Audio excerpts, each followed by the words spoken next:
So, on today's episode of Life Lessons with Joe, let's talk about mental slavery. I've told you guys numerous times that I used to be in mental bondage. I think the real way to slavery is not physical bondage, right? Because even if you have captors, if you have it in your mind that you're going to be free and these captors have not captured your mind, then you are a free man or woman because you are going to find a way to get yourself out of the plantation. I believe that I'm a wild animal. I was never meant to be placed in captivity. This is why I hate when anyone tries to take over my freedom. I don't like abusive authority figures, and that started because of what I witnessed when I was growing up. When I was growing up, I thought that I was in physical bondage, but the real bondage was that of my mind, because I believed the ideas, I believed the projections that were put on me, of the I'm ugly, the I am unintelligent, the I would never amount to anything, the I'm a bad child, I'm a bad person, right? And so I was able to be captured in the mind for some time. Take into consideration that I was a child. So as a child, you're molded by your environment, and you see your caretakers, whether there are your biological parents or not, as the God, because these are the people that are keeping you safe. These are the people that are feeding you. These are the people that are putting clothes on your back. And so if you don't, if you don't move the way that they want you to move, then how are you going to survive? Because this is all because of your survival, right? So with a slave, you're under the illusion that your captors are all that you have. But that's not true.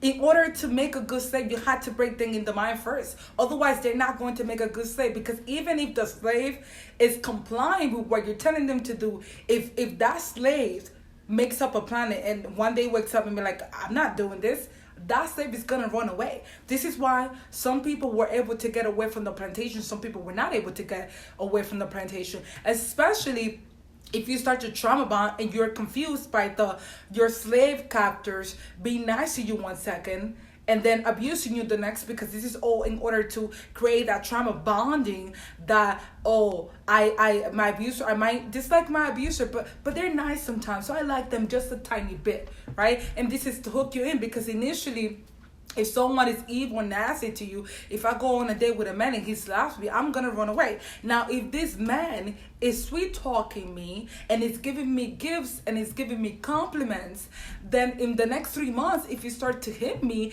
and I'm already emotionally attached to that person, it's going to be a lot more difficult for me to break away from them, because now I'm emotionally attached. They have captured this and they have captured my mind. Let me give you guys this story. When I was about 20 years old, before I got married, I have a sibling. I'm the youngest out of all my siblings, right? And I was the black sheep. I'm still kind of like the black sheep. I do my own thing. I don't fit in with groups anywhere I go. And I don't want to fit in with the status quo. That's why I am the way that I am. Because I was ostracized so bad that I had no other choice but to eventually accept, listen, people think I'm weird, then I'm weird. And it's okay to be weird. I'm serious. I love the fact that people be like, oh my God, I don't want to fit in with no goddamn body. Okay? And I'll make sure that. That's why I like to forge my own path. So when I was about 20 years old, my sibling, who's older than me, and it was her idea, but we were going on a cruise for the first time, right? I don't think I was working at that time. I think I started working. I'm not sure if I was working yet or not, because I was going to college. I was like, I was a full-time student. I don't know if it was with my sister's money. I think it was with her money, because she was the one that she was like, oh, I'll take it, whatever, because she didn't want to go by herself. Can you believe, y'all? Can you believe that my parents hid my passport? That's right. My parents hid my passport. They said, you guys, I'm not going anywhere. That's what my parents said. All right. I said, okay, fine. I think about months later, something got into me. I got really mad because I was excited. I wanted to go into this cruise or whatever. And this is just to show you. This is just to show you how bad mental slavery is. It's like you're put in a prison, a physical prison, right? Not realizing that there's a door that you can open that's gonna lead to your freedom. And this is why I speak that in order to liberate yourself, you cannot depend on somebody else to liberate you. You have to liberate yourself. You have to empower yourself. Period. Okay, so I got really angry. And I told my sibling this. I said, listen, I don't know about you, but I'm getting back my passport. I don't care what they said. I don't care to go call everybody to do a smear campaign against me. They already done that how many times now? I said, I don't give a damn. Listen, this is not their money. I'm going to find those passports. I don't care what you want to do. I'm going to find those passports. I looked around and I found the passports. And guess what? We ended up going to the cruise. No. You're not stopping me from doing what I wanted to do. Once I realized what was being done to me psychologically, spiritually, I said, I don't have to be in bondage. So you know what happened? I liberated myself from that control. You don't have to comply with what people tell you to do if that is impacting your freedom. You don't have to do it. You don't have to do it. Freedom, even if it costs you your life, even if it costs you your reputation. If you are a man or woman that you want to be free, you better not allow someone to capture your mind. You better not allow someone to capture your mind, because again, you can be put in physical bondage, but if you already have it in your mind set up that you're going to find a way to liberate yourself from that physical bondage, then you are a free man and woman walking. You're not a slave. You're only a slave if your captors have captured your mind. Because once they have captured your mind and your spirit, you won't have the ability to ever fight back. That's why they keep targeting your mind and your brain. That's why abusers got to do that. They got to manipulate. They got to confuse you. They got to do the trauma bonding.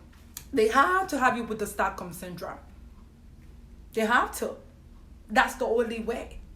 That's the only way, because the most dangerous individual is that individual that's free of the mind. It's that person that's an individual. It's that person that doesn't do group thing. It's that person that can bounce back on their own. It's that person that's determined. You don't have to do this crap. You don't have to. There's a choice. Being a slave, that Kanye West said, people got offended by that. I see that completely different. It is a choice. See, those slaves that revolted against their slave masters, those slaves that got on the Underground Railroad to their freedom, those people, they were never slaves. Those people were never slaves. They were just physically captured. That's it. Physically captured. Those that were scared to get out because they need fear and to intimidate you in order to keep you in. That's how they were able to keep me mentally in bondage, because I was fearful. Because when I was 8 years old and I started to call out things that I saw around my family, I was shut down. Like, mind you, I'm a child. So if someone that's 3 times my size, of course that's going to be physically intimidating to me. But you know what? Even though they were able to mentally capture me for a little while, they never saw me coming. They never saw me coming. And what saved me and liberated me is that love for freedom. It's that passion to be free. It's that passion to create my own path. It's that passion of me not wanting to fit in with no goddamn body. That's what liberated me. Anger at what I saw what was being done to me, and all the years that I could have been doing this and that I wasn't doing it because someone else said so. All of this nonsense stopped in my house. Once my family members, because I went on for multiple family members, aunts, uncles, whoever, once siblings too, once they saw like this one, she's not to be controlled. You cannot control me. I have gone against family members that people were extremely scared of. I'm like, I don't give a damn. By myself. Whatever consequences, people talking about me, people doing smear campaign on me, people calling me crazy. There are times where I know not to give a response. I don't always respond to everybody. I don't always respond. Sometimes I have an inner Beyonce in me where I'm like, you can post whatever. I'm not responding back to you. I'm not responding back because it's called the art of war. I already know what you want me to do. If you want me to give you a reaction, sometimes you're not going to get one from me. Because sometimes indifference, not caring, is great. And people have often asked me, well, Joe, what should I do? In order to defeat an abuser or narcissist, first, you got to empower your mind. Number 2, you cannot lose faith. Number 3, you cannot lose your will to fight.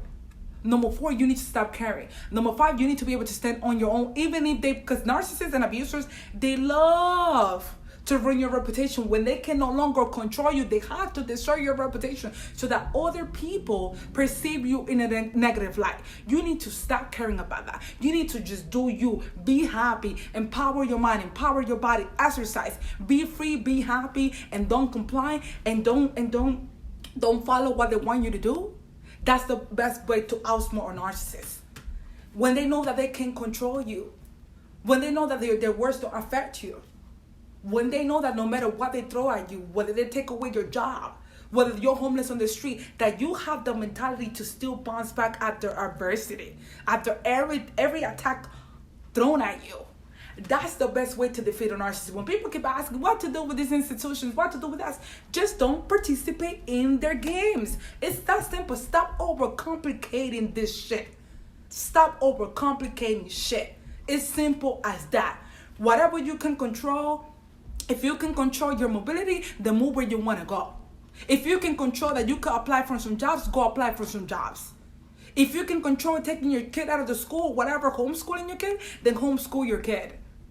There are certain things that are within our control, certain things are out of our control. I cannot control a tsunami. I cannot control an earthquake. But I can control myself. I can control how I think. I can control how I move. I can control the friendships that I'm going to have around me. I can control the jobs that I'm going to apply to. Right? I can control what words come out of my mouth. I can start budgeting my money. I can maybe possibly start on a weight loss journey. Or if you have to gain weight, gain weight. If you want to change how you eat, the books that you read, you have control of that. Anything else that someone else does, that's outside of your control. The only thing you can control is your reaction, how you move about it. Okay, so they fire you from the job? Okay, maybe you should sue your job. Or maybe you should get another job. Maybe you can talk to people. Maybe you could start your own business. Find a way. Find a way to do you no matter what they throw at you. Understand that. And you will forever be free from abusers, takers, and manipulators. Because these people, if you don't set limits with these people, they'll never stop taking from you. You got to have strong boundaries to let them know you're not in control of my life. I am in control of my life. Get healthy boundaries with everybody. I don't care who it is, right? And learn to be interdependent. Learn to do that. And let me say one final thing. I'm not here seeking blindly followers. I say things, use your discernment. If what I say you think it's a good thing and you think it's gonna benefit you, then you use it. If you don't think that what I'm saying is not good for you, then don't use that. Use your discernment, because when people keep asking someone else, what should I do about my kid? What should I do about that? You know why we're in this mess? Because people want someone to control them. People don't know how to lead themselves. People have no idea how their mind works. People don't know their dysfunction. People don't like taking self-accountability, self-responsibility. People want to sit here and have someone else control the food supply for them. You want to have someone else to control the school system for you because it's easy. You could go to work, live your life while you leave your children to be babysitting centers that are run by the government. That's why we're in this mess. Until you start to realize, listen, I don't have to depend on people. And it's not necessarily like you can have a friend or two that if you have that certain situation that you need to bend to or whatever. I get that. But also learn how to nurture and lick your own wounds. Because if you are in war as a soldier, you got to make sure that you cover your back first before you go covering someone else's back. Because by you going to cover someone else's back, you might just get killed. But you got to take care of yourself first and then worry about the rest. What you cannot control, sweetie, sweetheart, honey, boo-boo, let it go. All right?